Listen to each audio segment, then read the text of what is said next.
So recently my wife found herself in the market for a gaming chair to replace her old office chair for her work from home setup. Her biggest complaints with the old chair were that it didn't recline and it was too soft and therefore didn't offer any support for those long hours of sitting. So she decided to try out a gaming chair, and as to be expected with any upgrade, she had some requirements. The main feature she wanted from a new chair was a pull-out footrest, and the chair needed to recline so she could use her under-the-desk peddler. She also wanted something with an average 4-star rating or better on Amazon.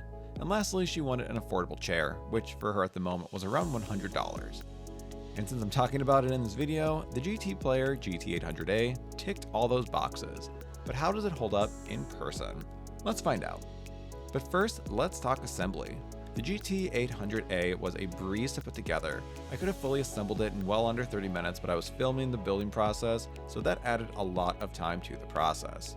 Thankfully, instructions were straightforward, and all the parts came individually wrapped and properly marked, so I wasted no time sifting through the box for poorly labeled components. In terms of build quality, the GT800A is constructed with metal, plastic, and faux leather.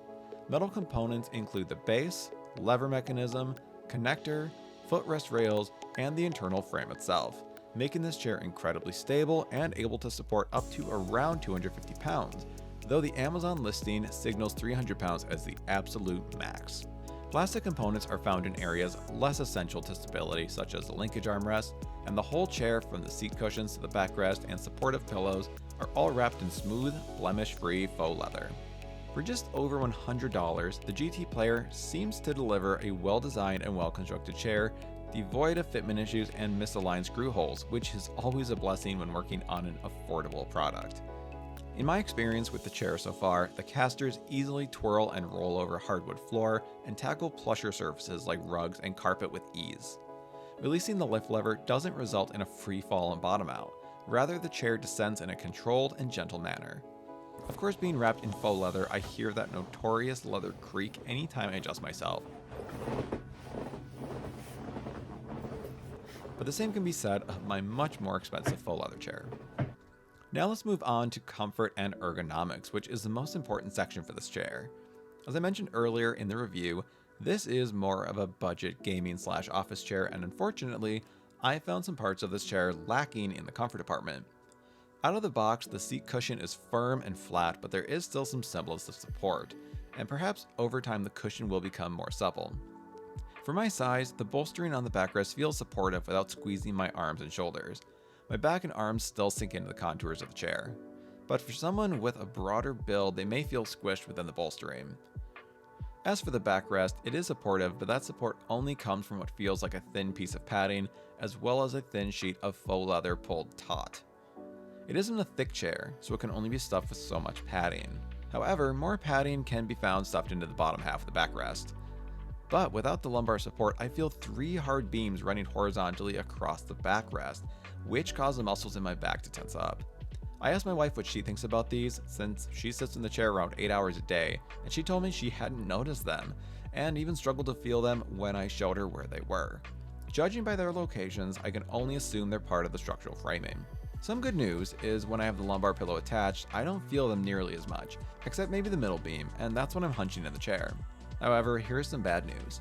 Anytime I try lounging in this chair with the backrest reclined, I can't help but feel those beams push into my back, even with the lumbar support pillow attached, and it unfortunately ruins the lounging experience. Now, I've mentioned the lumbar support pillow a few times, but what I haven't mentioned is a really cool feature it has. I actually wish my gaming chair had it. Built inside the lumbar pillow is a USB-powered massager. The cord is about 6 feet long in total and can plug into anything from your PC to a USB power outlet or even a portable power bank. There are no buttons or switches to control the massager. It's either off or on when plugged in.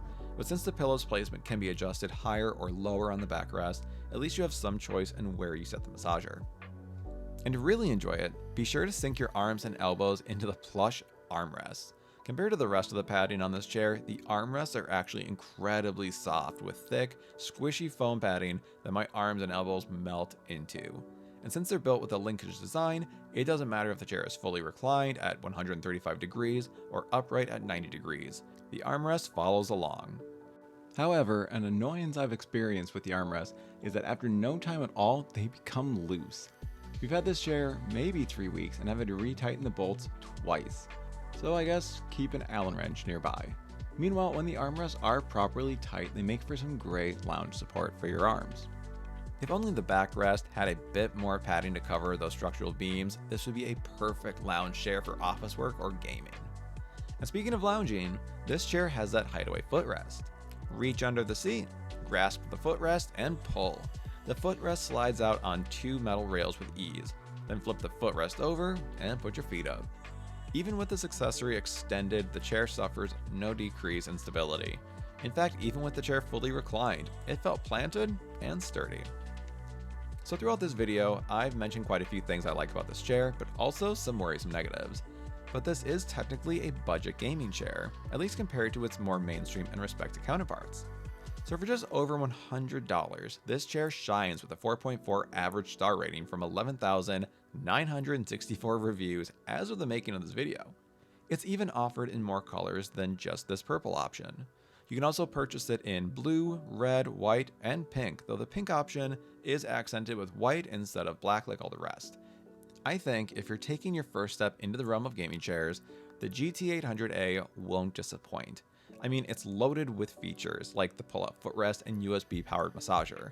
And when I asked my wife to rate the chair's comfort out of 5, she gave it a 4. I then asked her if she had any buyer's remorse, and she said for the price she paid, she's happy with the purchase. And of course, she knows more comfortable chairs exist, and that's exactly why she wanted to start toward the beginning of the gaming chair spectrum.